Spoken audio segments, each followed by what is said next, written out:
Dear audience, السلام علیکم۔ 5 minutes lesson series میں ہمارا آج کا ٹاپک ہے خود شناسی، جسے انگلش میں سیلف اویئرنیس یا سیلف نالج کہا جاتا ہے۔ زندگی کے اندر کامیاب ہونے کے لیے اور ترقی کے عروج پر پہنچنے کے لیے جن لوازمات کی ضرورت ہے، جن بنیادی چیزوں کی ضرورت ہے، ان میں سے سب سے پہلی چیز ہے خود شناسی۔ خود شناسی کا مطلب ہے اپنے آپ کو جاننا، اپنے آپ سے آگاہ ہونا۔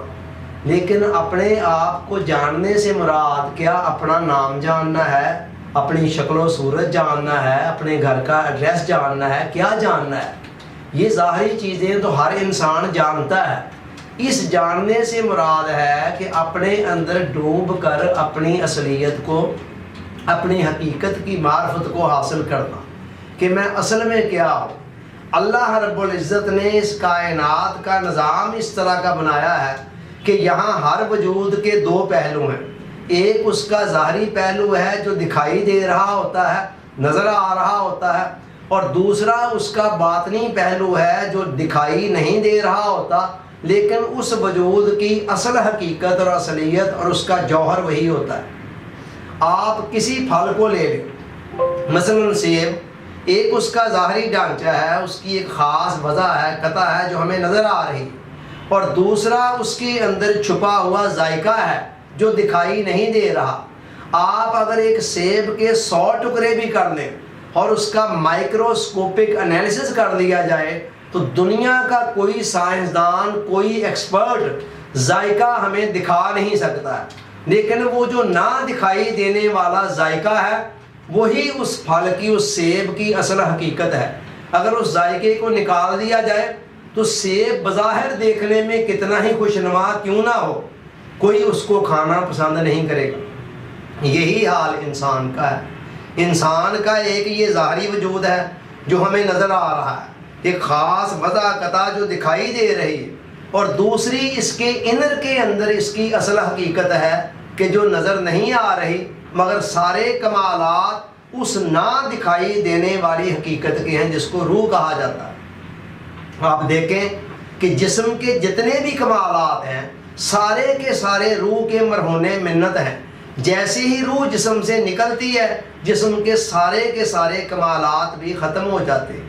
تو پتہ چلا کہ انسان کی اصل حقیقت یہ نہیں ہے جو سامنے نظر آ رہی، بلکہ وہ نہ دکھائی دینے والی روح ہے جو نگاہوں سے پوشیدہ ہے۔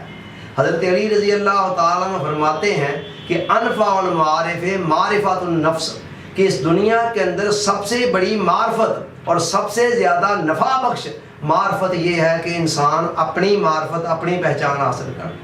سقراط کے مشہور مفکر یونان کا بھی بڑا خوبصورت قول ہے کہ اے انسان خود کو پہچان، اور گاندھی جی کا ایک قول ہے کہ میں اپانشدوں کے مطالعہ کے بعد اس نقطہ پر پہنچا ہوں کہ اس کائنات کے اندر صرف ایک ہی معرفت ہے، اور وہ ہے انسان کی اپنے وجود کی معرفت۔ اب گاندھی جی کے پاس نبوت کی روشنی نہیں تھی، وحی کی روشنی نہیں تھی، اس لیے وہ یہاں پر ٹھہر گئے۔ اگر وحی کی روشنی ان کو میسر آئی ہوتی تو وہ اس سے آگے جا کر جان لیتے کہ اپنی معرفت سے آگے ایک اور چیز بھی ہے جو اس سے بڑی ہے، اور وہ ہے خالق کائنات کی معرفت کو حاصل کرنا، جو کہ انسان کا اصل مقصود ہے، اور یہ معرفت بھی اس معرفت تک پہنچنے کا ذریعہ ہے۔ بہرحال ایک انسان دنیا میں آیا اور اس نے ساری دنیا کے علوم و فنون کو پڑھ لیا، مگر اپنے آپ کو نہ جان سکا، اپنے آپ کو نہ پہچان سکا، تو اس کا وہ سب جاننا کسی کام کا نہیں۔